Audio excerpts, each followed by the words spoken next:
Can I get a volunteer for our opening prayer? Anybody? I got it. Thank you. No problem. Alrighty. Dear Heavenly Father, we're thankful for this opportunity to meet together as a group to work on some homework, and we pray that that would help us to discuss what we need to discuss and learn what that would have us learn in this meeting. And we say these things in the name of thy Son, Jesus Christ. Amen. Amen. Amen. Thank you. Did everybody get a chance to read over the case study for this week? I did. Yep, I did. Yep. Yeah. So I guess we'll just kind of talk about it. Let me just read this really quick, just the quick synopsis. It says, the coach of the Army crew team at the United States Military Academy at West Point faced a dilemma about how to foster team performance. At the start of the crew season, he had used objective data on individual performance to select his top 8 rowers for the varsity crew, and the second tier of 8 rowers for the junior varsity crew. When the two crews raced one another at practice, however, the JV crew beat the varsity crew about 2/3 of the time. The case follows the coach's attempts to determine the causes of these aberrant results. By the end of the season, the varsity was still mired in a downward spiral with only 1 week to go before the season-ending nationals race. The coach must decide what action to take to help the varsity crew's member pull together to reach their potential as a team. So, what are some of the things that stood out to you guys as like issues that you might have noticed, or the main issue? What's going on here? I think the coach was too focused on tests and criteria and isn't focused enough on his athletes, and that not everything can be subjected on a graph. That some things as a coach you have to be able to coach them as humans, and I think he missed stuff along the way, like when he talked about initially some of the comments that were made, and he thought, in his mind, he thought that that was a good thing, and it turned out to be a bad thing because he didn't really talk to them at that point. And he also never really went downhill. He didn't. He kept retesting them instead of trying to figure out what was the best combination of players or athletes for his varsity rowing team by mixing and matching until he got the best group together as the varsity. He just kept going back to his charts. And what was that? Yeah, I have to agree. I think, for me anyway, I think he brought in the sports psychologists way too late. I think they should have been there with him in Atlanta when they first started out, because if I remember right from the case study, the Olympic guys said that the psychology of it is more important than anything else. And all he's done is a bunch of physical tests, and they haven't done any team building exercises or anything that a sports psychologist would do. And so I think that was probably one of his first mistakes. Yeah, I kind of had the same thought. Was that he's kind of treating them as if they were like machines, like making sure that they're in like tune physically and like that they're working the right way. But he forgot about like the mental or emotional aspect of them. But so yeah, that's true. He kind of relayed that. He took too long to look at that part of it. Also, I found it interesting that they never raced as an 8-man crew. They did 4-man races, or 2-man races, 4-man races, and then only once the teams were picked did they do an 8-man race. It just seems kind of weird to me that you wouldn't be testing them as an 8-man boat most of the time. I thought that was weird. Right. Yeah, I agree with that, with you, Mike, on that. I thought it was a little interesting that they were training a little bit different way and compared to what they would actually be doing in competition. and I think that's kind of one of the problems that they've had, for the frustration of why they're not doing as well or they're having problems. But I think the biggest thing that I think is a problem is, if you read a little bit more into the beginning of it, it sounds like Coach P has never really dealt with this in the past, in the 9 years that he's been there as coach. And so I think he's kind of caught off guard on what to do. And I think that's kind of another reason why things are not going as well, as I don't think he knows how to handle it, because probably hasn't he probably hasn't had this problem before, or nothing like to this extent, I guess. So, because they say he's never had his JV team beat his varsity team, in 9 years. So I think this is just something that's throwing him off guard a little bit. Yeah. What is it you think that the JV team had that the varsity team didn't have? Like, what made that huge difference? Teamwork. I think they had a little bit more motivation. You're on the JV team, like you feel a little down, like you didn't make the varsity. So I think they maybe had a little bit more motivation to beat the varsity. Like they would say something before or after they raced or something. One of them was, nothing to lose, as if they felt like they just, whatever happens, they weren't as pressured. So that's a really good one. Yeah. I don't know that that's actually true from the perspective of, I mean, JV beating, I think varsity doesn't want JV to beat them either. I mean, if you're playing for a varsity program and your JV beats you, you're pretty humiliated. Yeah. So I think the varsities should be pretty motivated to beat the JV program. I think the coach, again, it falls back. If your JV program is beating your varsity program, you need to be making changes. He wasn't making changes. He was just going back and looking at more test results and more test results. I mean, the kids are right there in front of you. Make the changes. Move people around. 5, 8 that'll get you winning. Who cares what their title is, whether it's JV or varsity? Get your best 8 out there. Yeah, coming from a sports background, I've kind of been there with varsity and JV and kind of know what it's like, and I kind of think it's kind of similar to what I've been through a little bit. And I think the reason I say that is because I think you get a little bit complacent when you're a varsity member. You feel like you're better than the JV. You feel like you're dropping down a level when you have to compete or practice with them. So you kind of lose that motivation. You kind of lose that ego that you really want to do good. You think you're good because you're always beating up on the JV. And so I think that's kind of a problem too, is I don't think it necessarily falls all on to the coach. The coach, yes, needs to take control. That's his job. He's the coach. He needs to make it better for him. But I also think part of the reason is the varsity team, because you could tell they're not really a team by the end of the case after you read it. The meeting that they had, they were getting in each other's faces. They didn't respect each other. So a team is a team. You've got to rally around each other, and I think that's the biggest problem. Is I think he's noticing his team is not together, and I think he needs to figure out the reason why and get him motivated. I think something that I wrote up on the case study, one of the solutions I think would be to this problem would be have a meeting, get together, figure out what the problem is, and maybe have some kind of activities or something that makes it more enjoyable for the varsity, but also for the JV, and push each other. That's the biggest thing, I think, is pushing each other and helping each other out. Yeah, I said something similar in my thing for a solution, and I put it should start in Atlanta, and that maybe rather than reading biographies about these great rowing teams, maybe they spend that time team developing and getting to know each other and doing activities together and bonding and becoming a team. I think what you said is right. It's kind of like an NBA squad. If you put the 5 best players in the world on the court, they're going to lose because they're not a team. You need role players, and you need those guys to pull their end.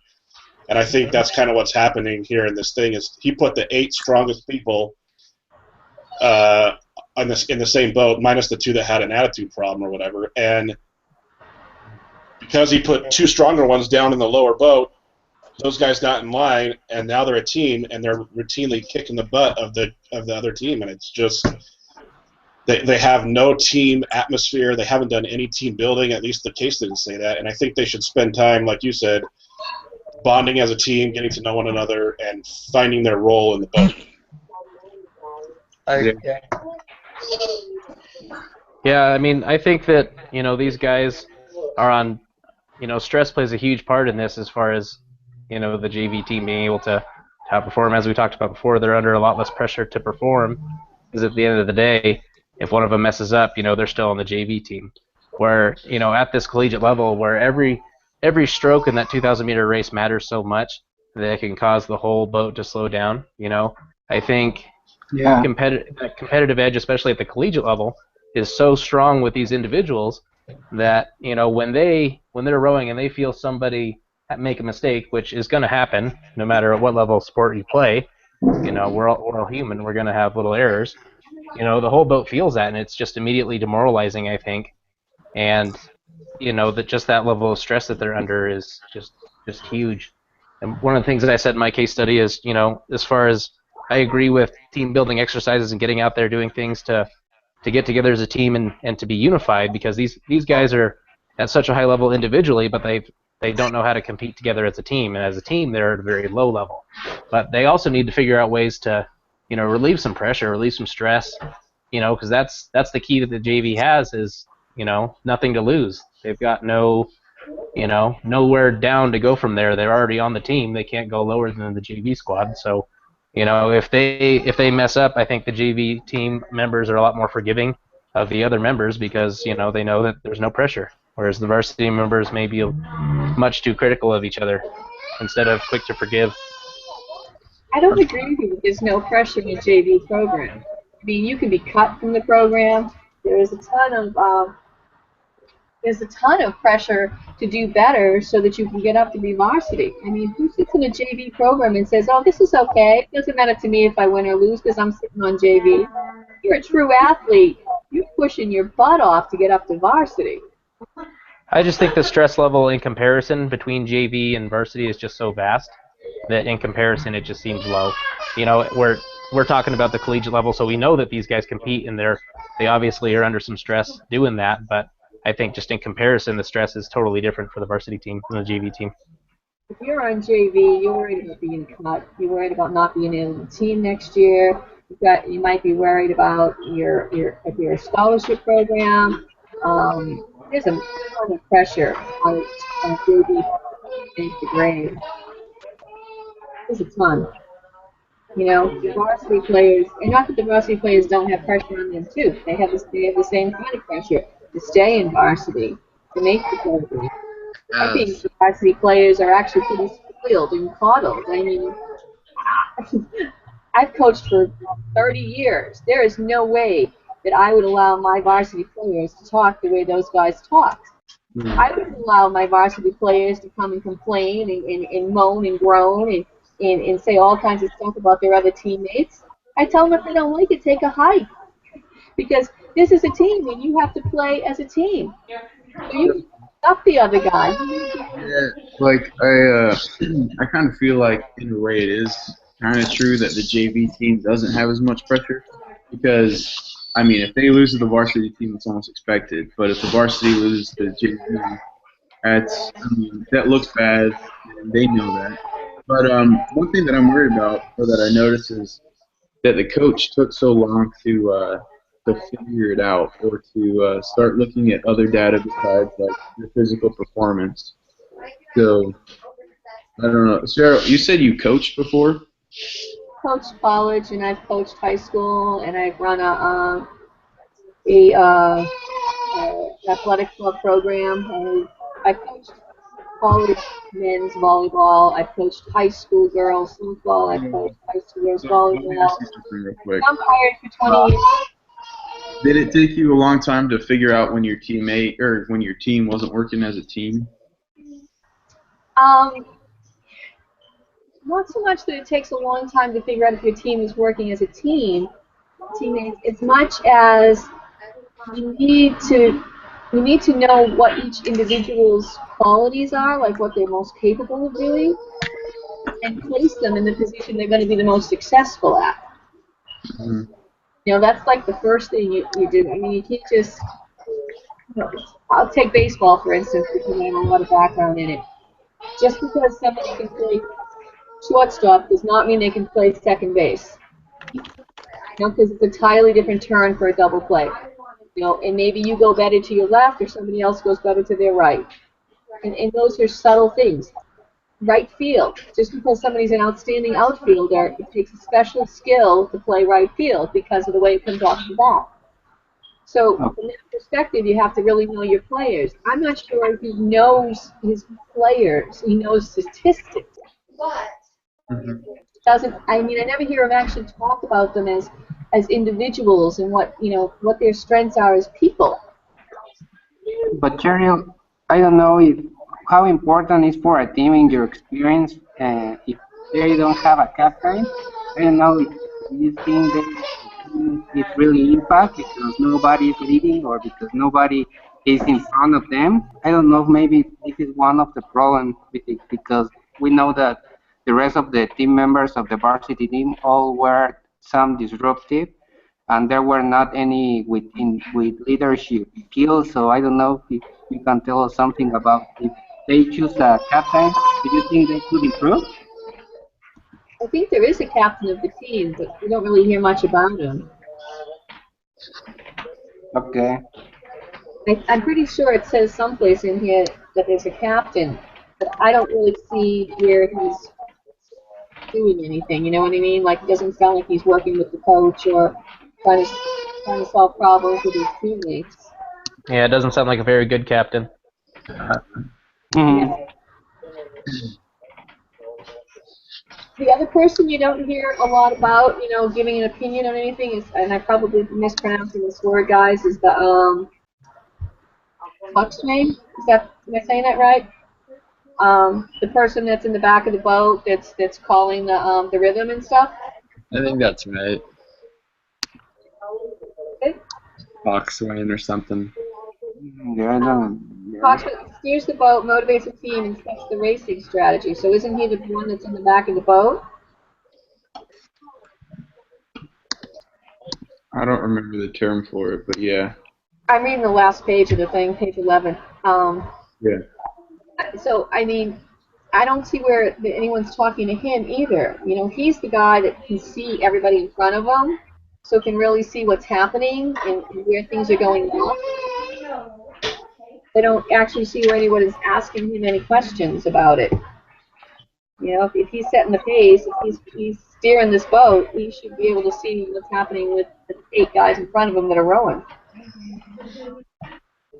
So after, I mean, at the end of the case study, it said that like the rowers started kind of talking to each other, and then the coach started to realize like how they were all kind of complaining about each other and they weren't getting along. That's like when it kind of clicked to him. From that point on, what kind of goals do you think the coach should have had or should have to fix the issues that are going on? Because we know that this team can perform well.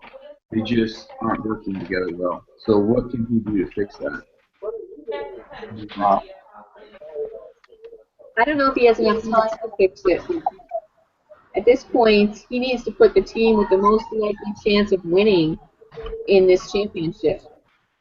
So, based on what he's got, that's the JV team. I agree.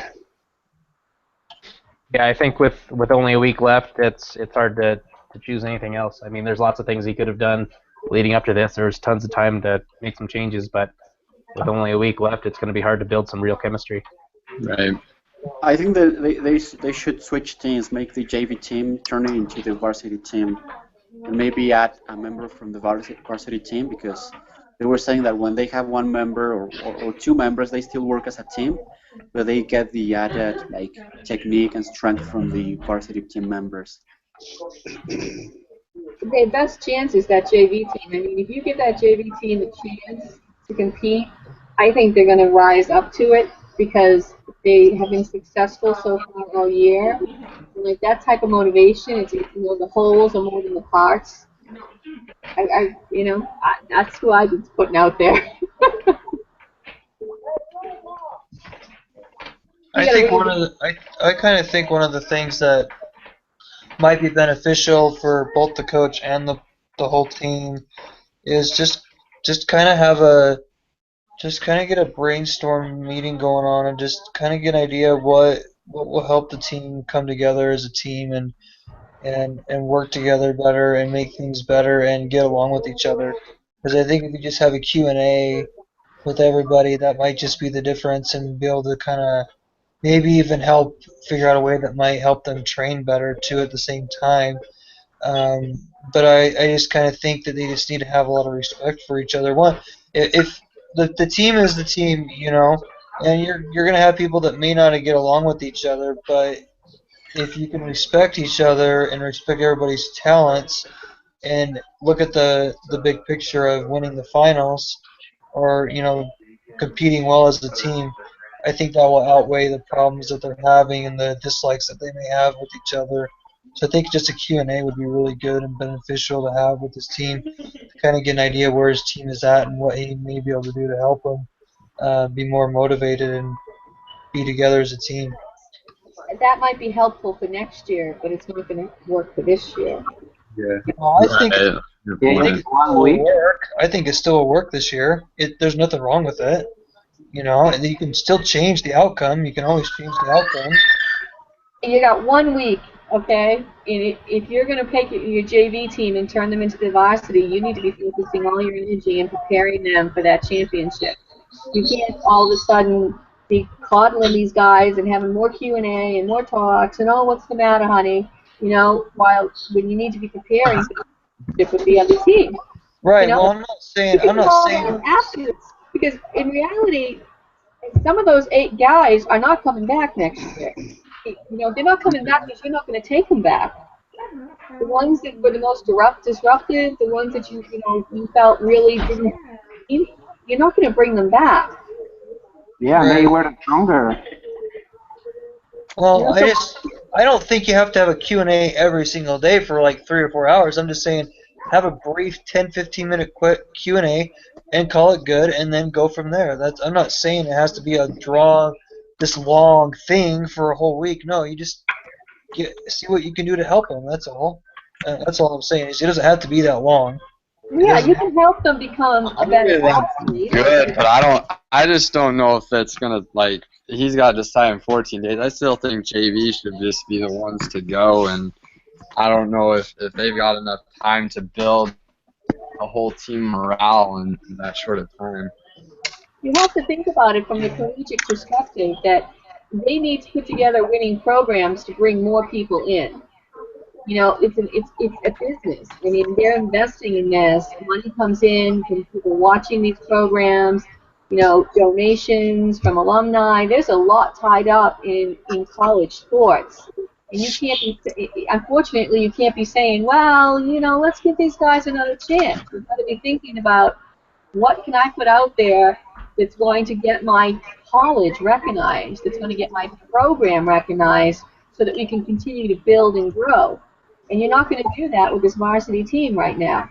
I'm not saying that you can't work with them. You can work with them after the season and try to figure out what's going on or what's not going on. But they're going to just have to take it on the chin and realize that they didn't do what they were supposed to do. And now Yeah, maybe we can get some different conclusions depending on the approach that we are taking, because if we take the approach for the competition, I think that the JV team should be competing or representing to the school, but if we think in the varsity team, maybe they need more time and maybe they will get ready until the next year, but I don't know if it will be worth to wait or to prepare them and wait until the next year if they can if they can get along with each other and compete better. I don't know if it's worth or which approach are we taking. So I think the safest thing to do right now is to just go with the JV team. But that's not the what they wanted to do from the beginning. I think the ideal situation was train the varsity team, make it like the best team that they could, and then take them to whatever competition. Yeah. But that didn't work out. They hand selected everybody, they analyzed everybody, but it didn't work out. And what do you guys feel like the real issue is? The fault? Who had the fault here in this situation, and why? Do you think it was the team themselves, or do you think it was the coach? Because varsity didn't make it I out. said more the team. Well, have you guys ever read the Good to Great book about Yeah, management? that's a good one. Yeah.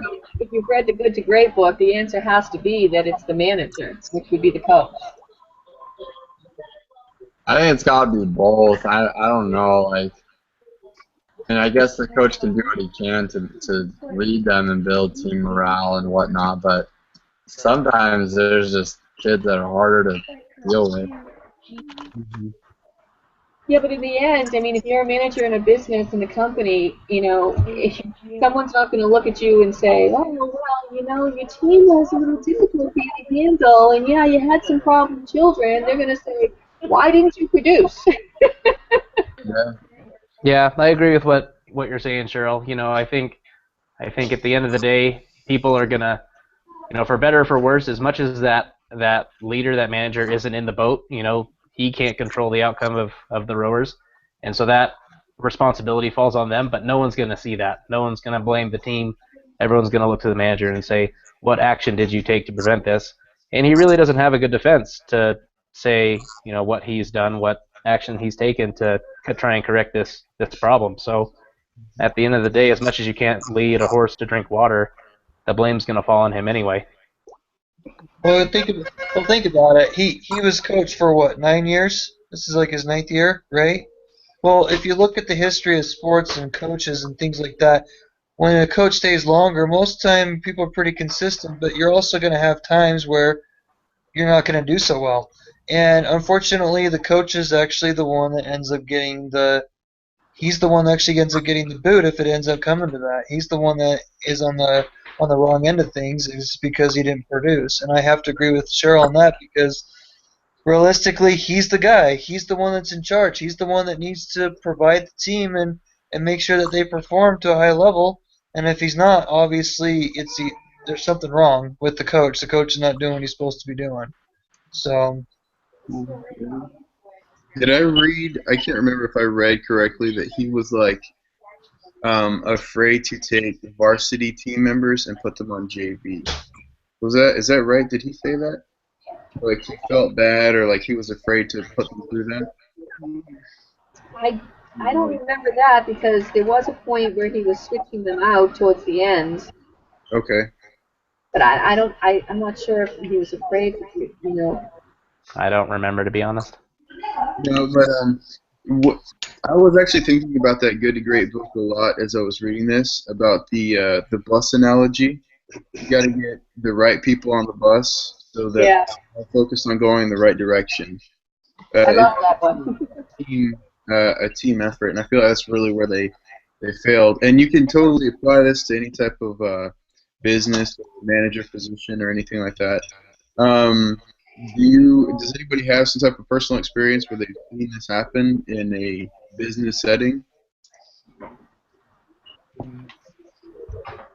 Yeah, I mean, as the person in charge, when the overall outcome is presented, you know, 9 times out of 10 your team is present, or your team is, you know, cognizant of that, but everyone's looking to you as the presenter, as the leader of this project, as, you know, the leader of this product to deliver, and all eyes go to you as to what went wrong.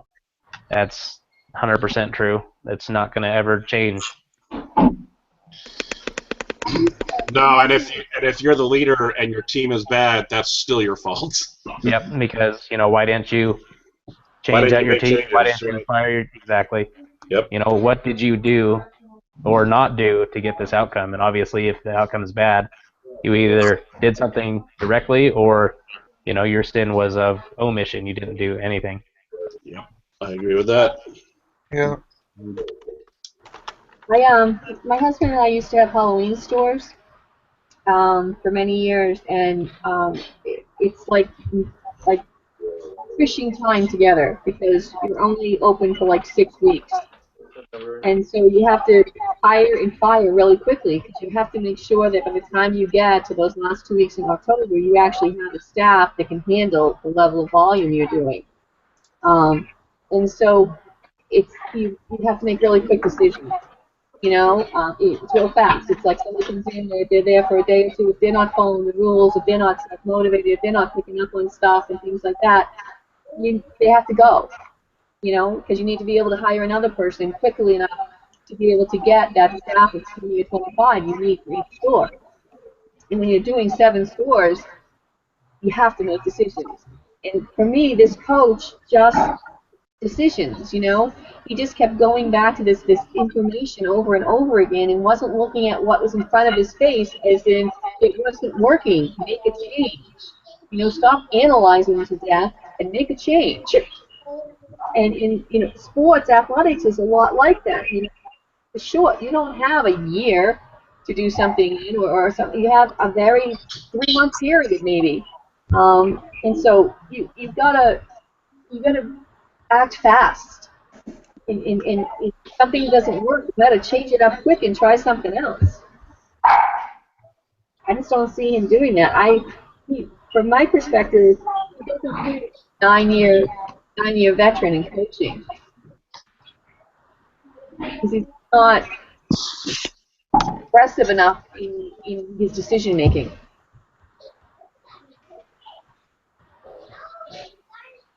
I really like the idea of somebody said earlier to kind of like have them talk every now and then, like not like a long meeting, but just like a Q&A or something.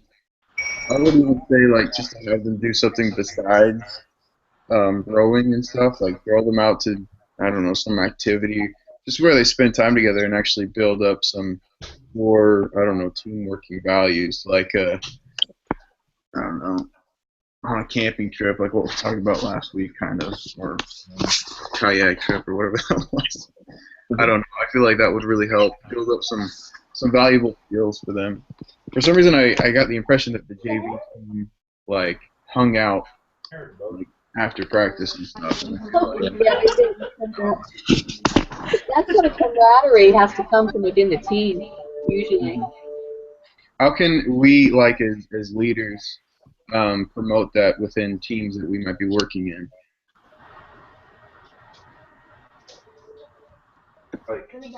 Create opportunities where people get together and not focus on their individual performance, but work towards a common goal.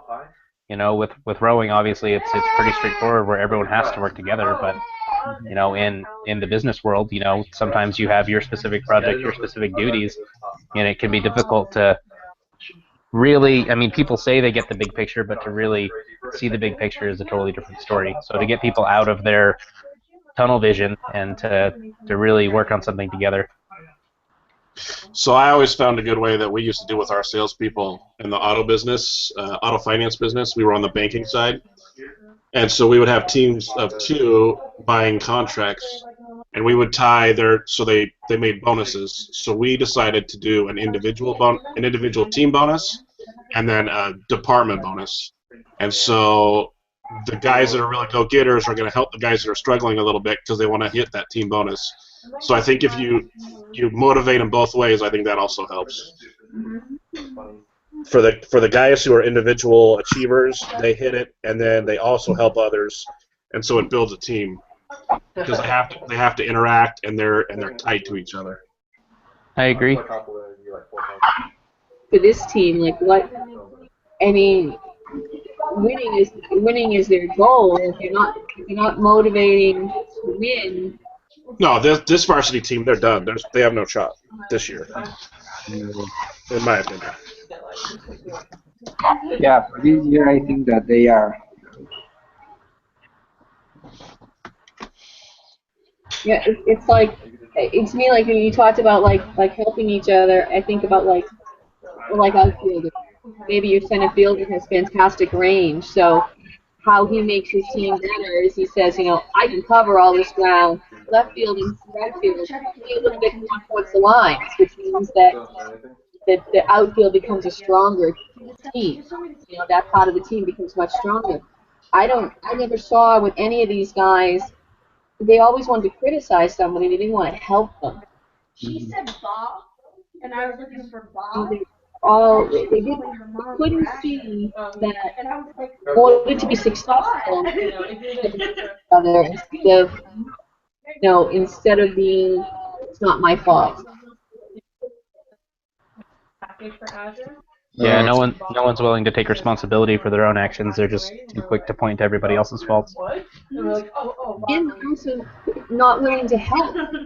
I mean, they're willing to pick out somebody's faults, but they're not willing to help them fix their faults. True. Or they don't want to follow to anyone because I think that because they think that they are the best, they can do everything by themselves. So I think that maybe also the humbleness would be important. I'm all picking them all off the bus personally. But there might be some individuals of those 8 that have potential, but because of the whole, they couldn't do anything. And somehow they need a shot to stay. I think that's what the off season is. He needs to figure out if any of those 8 deserve a shot to be on the team next year. Yeah, I agree. I think there's a large chance that he can get that team of people to be a really good team, knowing now what their issues are, knowing now that he really needs to work on them, being get along and work together. So this year JV, but next year maybe they'd have some really good stuff. For the next couple of minutes, I wanted to also talk about connection to like gospel principles and stuff that you might have picked up while reading. And just to kick it off, I wanted to kind of put one out that I noticed is towards the end when they were talking and they started getting mad at each other, they all kind of looked outward at why their team was failing. And I kind of thought about it a little bit. I know we've heard about when Christ was talking to his apostles and he told them that one of them would betray them. They all looked inward, and they all asked him, was it I? And looking inward and being able to find those analyze yourself, I really feel like is a good attribute. It can really help out with like a team. And I just noticed that was kind of something that they could really work on, and I really like that principle, and it really stuck out to me. That was a good one.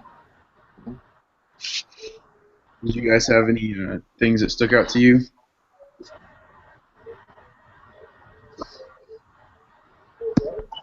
Gospel related?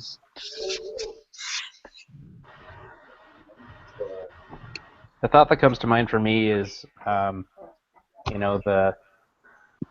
mote in the one guy's eye, and quick to point out the mote in others' eyes, but slow to remove the beam from yours. Having the humility to understand your faults and to work on your own personal problems, and instead of pointing out others, is a very difficult thing to overcome. And we can see in this example how devastating and detrimental it can be to a group. If you relate this team to a family, if this family isn't willing to focus on their own individual weaknesses, but just that everybody else's, the family fail at a rapid rate. Not true.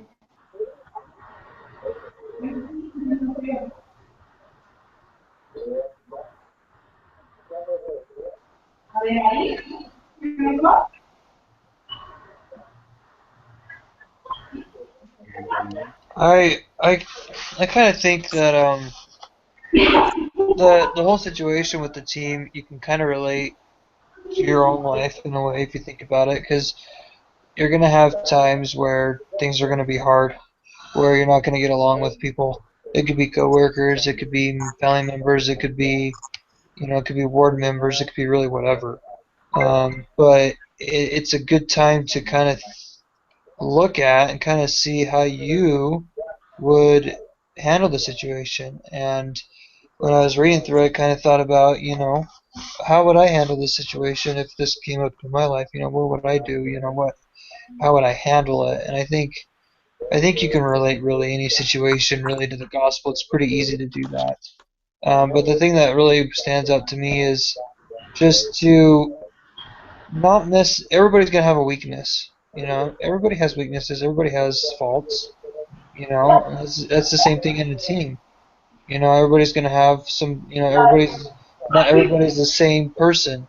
Not everybody's the same has the same abilities as everybody else on the team. Now, there's going to be some similarities, but not everybody's going to have the same, strengths. But if you look at the weaknesses all the time, you're gonna look past those strengths that the person may have. You can't really help them out. So, like in my work, we always try to help those that struggle a little bit, but we also applaud those that have done really good stuff. And I think that's the most important is the situation is to let them know as you're the coach that you're proud of what they've accomplished, but they've also been disappointing. But you also need to be there for them as a coach as well. And I think that's kind of individually the same thing in life. You got to be there as a father. You need to be there to help out as a coworker if you need to be. And as well as a ward member. Just that's my perspective on it, gospel related anyway. So Yeah, thanks. One thing that stood out to me was, in this example, the varsity team, they're not doing the little things, right? They're not making sure that every one of their strokes is in the right form and that they're working for the guy next to them. And I think sometimes in our lives, spiritually and gospel related, it's the little things that end up becoming the big problem. I think just kind of like as in this team. Are we doing our home teaching? Are we doing our calling to the best of the ability? Do we go help clean the building on Saturdays? Those just the little things. Do we say our prayers, when we're supposed to? Are we doing the little things? And if we're not, then they become this gigantic problem, which is almost the same thing I think that happened in this case. The little things weren't being done, the preparation things weren't being done, and now we have a humongous problem. So that kind of stood out to me.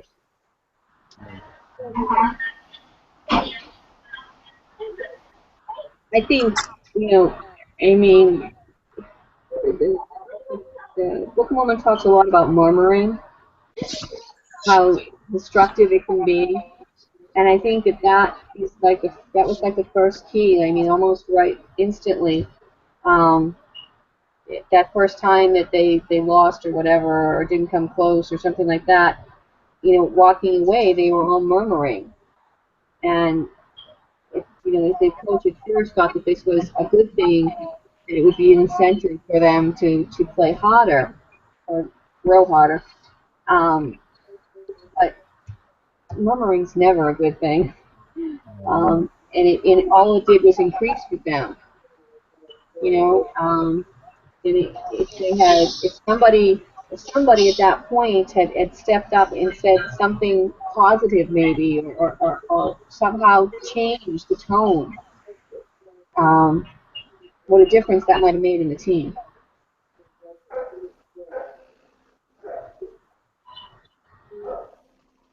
I also really liked, somebody mentioned earlier, kind of like a family, how it was like a family.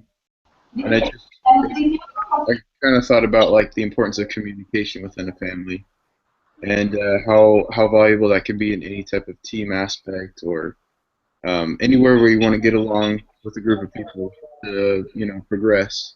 And I feel like that communication is something that really needs to be achieved, especially in business.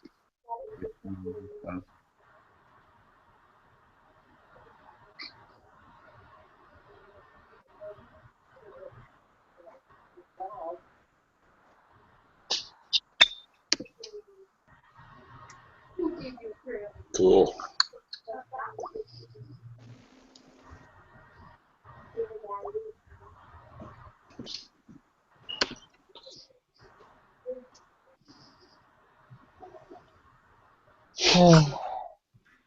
So is that pretty much is that pretty much the case study discussion, or do we have anything else we need to hit on, or? Well, we've pretty much gone through everything. If nobody else has anything that they wanted to point out, I'm looking at it right now, and we pretty much covered everything. I just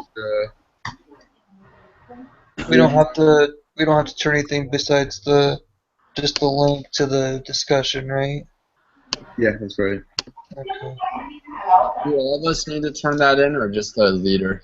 Yeah, because I haven't been turning them in, and now I'm starting to get scared that. No, it's one person that turned No, it. it's just one person that's supposed But to say.